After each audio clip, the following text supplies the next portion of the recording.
अब आपको भारत 24 के स्पेशल मंच पर ले चलते हैं, जहां गेम चेंजर्स 2024 में हमारे मेहमान हैं बीजेपी के सांसद मनोज तिवारी। आप सभी को वेरी गुड मॉर्निंग। और मुझे पता है कि सुबह से सब यहाँ पर बैठे हैं और मनोज जी का इंतजार हो रहा था लगातार। और मनोज जी, आपके बारे में आपके साथ पहले भी मेरी मुलाकात हो चुकी है और जब भी आप मंच पर होते हैं तो बहुत सारी जो पिक्चर्स है वो मेरे दिमाग में आ जाती है। एक तो आप हमारे बिहार के हैं, दूसरी चीज ये कि भोजपुरी फिल्म में जिस तरीके से आपने नाम कमाया, फिर आपकी आवाज का जो जादू है वो अभी पंचायत 2 में भी नजर आया। तो मुझे लगता है आज जब इस मंच पर हम हैं तो यहाँ पंचायत होगी, लेकिन ये पंचायत जो है वो सियासी होने वाली है। तो एक बार जोरदार स्वागत कीजिए मनोज तिवारी जी का, यहाँ मंच पर उपस्थित है। और मनोज जी, बहुत स्वागत है, आपने अपना समय दिया हमें। और उत्तर पूर्वी दिल्ली से आप लगातार तीसरी बार सांसद बने हैं जी, बहुत स्वागत है एक बार फिर से आपका। मनोज जी, उत्तर पूर्वी दिल्ली से तीसरी बार सांसद बनना और जिस तरीके का भरोसा बीजेपी ने आप पर जाहिर किया, आपने ये बता दिया कि हीरो जो है असली वो आप ही हैं। कन्हैया कुमार आपके सामने थे और बड़े मार्जिन से आपने जीत दर्ज की। सफर कैसा रहा आपका? जी, सबसे पहले तो मैं बहुत धन्यवाद करना चाहता हूं जो लोग हमें सुन रहे हैं, आप सबको नमस्कार। और जो लोग दिल्ली के लोग यहाँ कॉन्क्लेव में आके बैठे हैं उनको तो डबल धन्यवाद है, क्योंकि इतनी सुबह सुबह आप सब आ गए हैं। आप सबको नमस्कार। देखिए, इसमें कोई दो राय नहीं है कि 2024 की जो लड़ाई थी वो बहुत हिस्टोरिक बन गई है।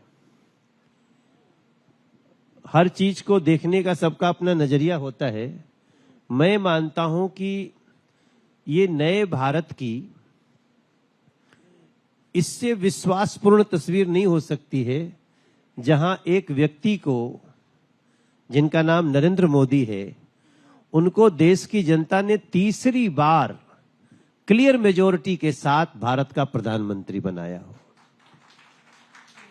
हमने सुना है कि जवाहरलाल नेहरू जी भी थे 3 बार, लेकिन जवाहरलाल नेहरू जी जब थे तब दूसरी कोई पार्टियां नहीं थी जी, क्योंकि उस समय कांग्रेस ही थी और कांग्रेस से ही लोग अलग अलग हट करके अलग अलग जा रहे थे।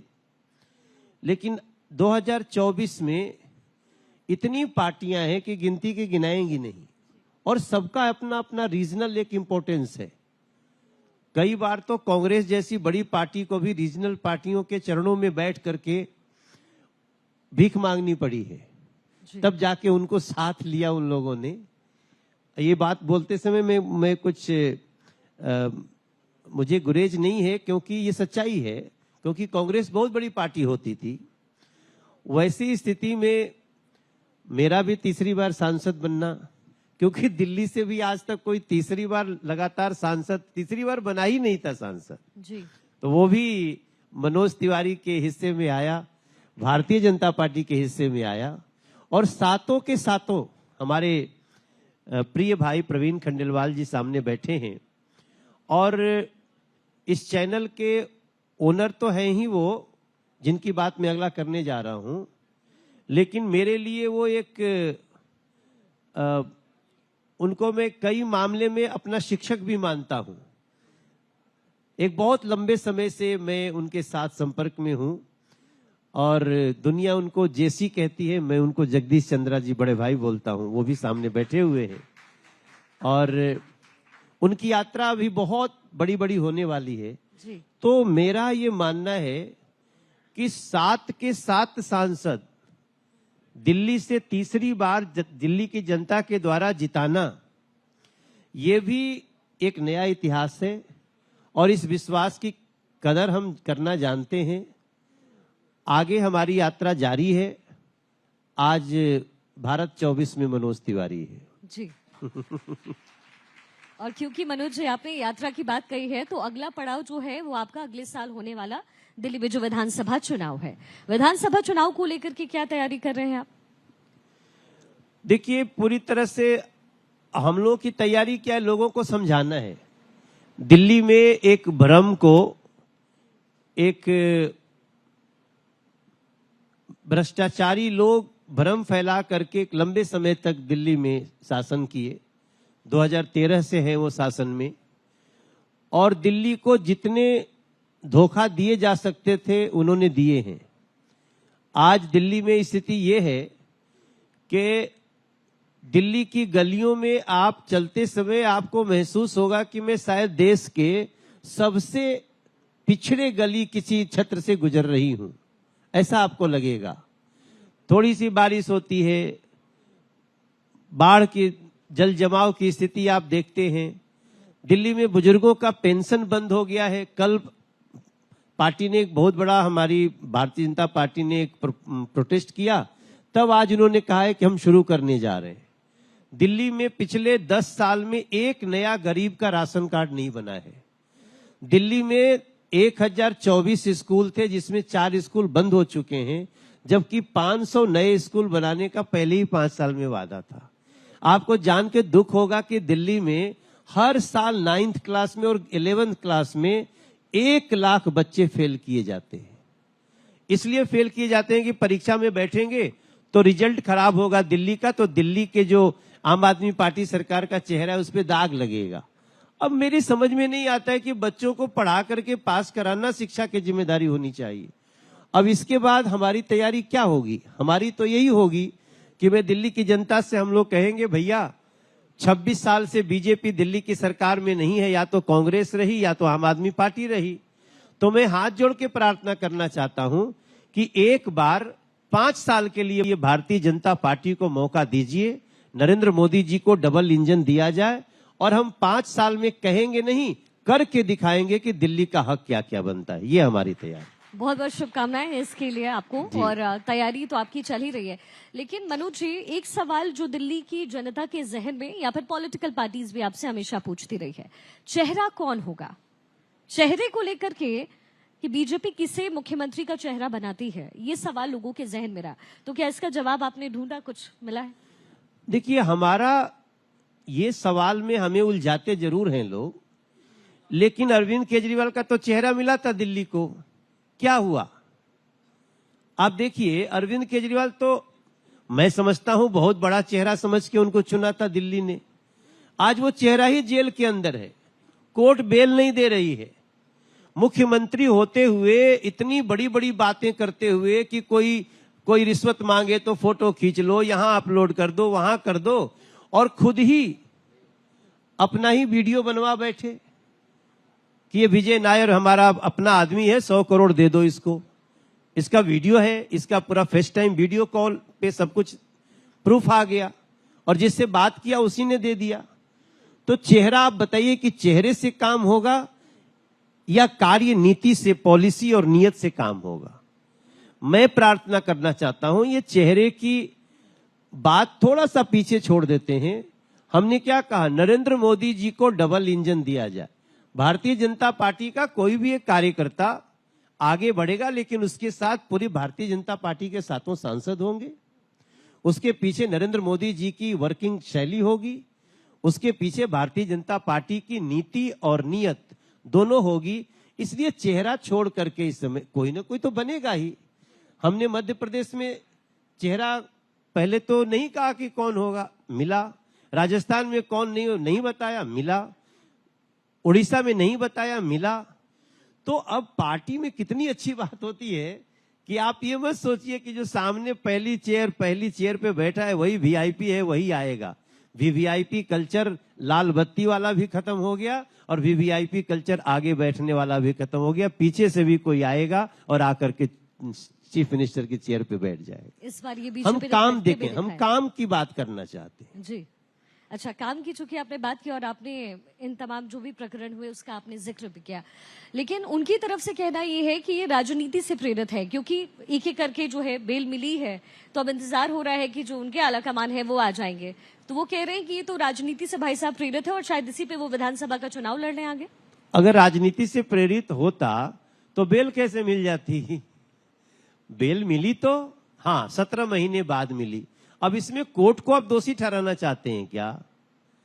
अगर आपको कोर्ट इस लायक नहीं समझती है कि आपको बेल दिया जाए, चुनाव में भी आपको इंटरिम बेल दिया जाता है, तो इसमें बीजेपी की क्या गलती है? हम तो सिर्फ इतना कह रहे हैं, देखो जी चोरी हुई है। अब माननीय न्यायालय अगर आपको बेल नहीं दे रहा है तो हम क्या करें? मैं समझता हूं बेल देना ना देना ये तो कोर्ट का काम है, लेकिन क्या बेल देने से केस खत्म हो जाएगा? दिल्ली में, दिल्ली के जो जेलों में रहने वाले लोग हैं, वो जब निकलते हैं, एक तो कहते हैं खाना नहीं मिल रहा है, पानी नहीं मिल रहा है, और निकलते हैं तो इतना हृष्ट पुष्ट होके निकलते हैं कि पता नहीं चलता है ये जेल में थे कि किसी 5 स्टार होटल में थे। आप संजय सिंह को देख लीजिए, आप मनीष सिसोदिया जी को देख लीजिए, ये जब निकले हैं तो इनके चेहरे का ग्लो देखिए। अरे भैया, जेल आपकी है। वैसे भी देखिए, जेसी सर बैठे हैं, इतने विद्वान लोग बैठे हैं, जेल इज स्टेट सब्जेक्ट, तो तिहाड़ जेल की भी व्यवस्था ये दिल्ली सरकार के अंतर्गत है, उन्हीं के जेल मंत्री भी है। ये बात अलग हो कि हो सकता है वो भी जेल में हो। तो मेरा मानना है कि इसका दोषारोपण करके या इसको ऐसा दिखा के देते हो कि आप हीरो बन के आए हो। अरे हीरो नहीं हो, आप चोर हो। आपके ऊपर बहुत बड़ा करप्शन का आरोप है। और याद रखिए, मनोज तिवारी पर भी अगर आरोप लगा ना, तो मनोज तिवारी को भी अपनी सफाई देनी पड़ेगी। हमें भी बचाने के लिए प्रवीण खंडेलवाल जी भी नहीं आएंगे, ये भी बोलेंगे भैया पहले सिद्ध कर लो अपना, उसके बाद मिलेंगे हम लोग। ये हमारी पॉलिसी है। इसलिए मैं मानता हूं कि दिल्ली के लोगों को सावधान रहना चाहिए। चुनावी बातें तो बहुत सारी होती हैं और उनकी तरफ से भी रखी गई। एमसीडी में जब चुनाव हुआ तो बीजेपी के हाथ एमसीडी आई, उसके बाद विधानसभा चुनाव में आम आदमी पार्टी आ गई, एक बार फिर से एमसीडी उनके पास चली गई है। वो कह रहे हैं कि काम अगर एमसीडी बीजेपी के पास थी तो उन्होंने काम कर लिया होता, ये तो सिर्फ चुनावी सब्जेक्ट बनाने की कोशिश कर रहे हैं। नहीं, ये तो अच्छा हुआ कि अब वो लोग एमसीडी में भी हैं। हम चुनाव लड़ते समय तो हम नहीं चाहते थे कि हमारी हार हो, लेकिन जब फाइनली वो एमसीडी में भी आ गए, दिल्ली सरकार में भी है, तो मनोज तिवारी बड़ा खुश है। क्योंकि ये लोग इतने बहानेबाज हैं कि अगर एमसीडी नहीं होती तो एमसीडी के ऊपर भी सारा ठोकरा फोड़ देते। आज एमसीडी भी उनके पास है, दिल्ली सरकार भी उनके पास है, 76,000 करोड़ सालाना का बजट भी उनके पास है। अगर इसके बाद भी आप दिल्ली को ये दिल्ली दे रहे हो तो ऐसे लोगों से दिल्ली का विश्वास उठ जाना चाहिए, ऐसा मेरा विश्वास है। देशव्यापी आंदोलन इस समय मनोज जी चल रहा है दिल्ली के सब्जेक्ट से इतर। कोलकाता में जो हुआ हम सब ने देखा है। हमने इसमें ये भी देखा कि पॉलिटिकल पार्टीज जिन्हें वहां पहुंचना चाहिए था वो नहीं पहुंची, जैसे कि कांग्रेस, आम आदमी पार्टी की तरफ से कोई स्टेटमेंट नहीं दिया गया। और ये वही दिल्ली है जहां निर्भया कांड हुआ और जिसको लेकर के जन आक्रोश हम लोगों ने साफ तौर पर देखा। क्या वजह लगता है आपको, क्यों ऐसा हो रहा है? देखिए, अब तो सबको पता है कि अब रेप और अपराध की घटनाएं भी अपना समर्थक और विरोधी देख करके उसको उठाया जाता है। दिल्ली की जो हॉस्पिटल में जो एक बिटिया के साथ हुआ है, उसको इस देश का कौन व्यक्ति उसको सही ठहराएगा?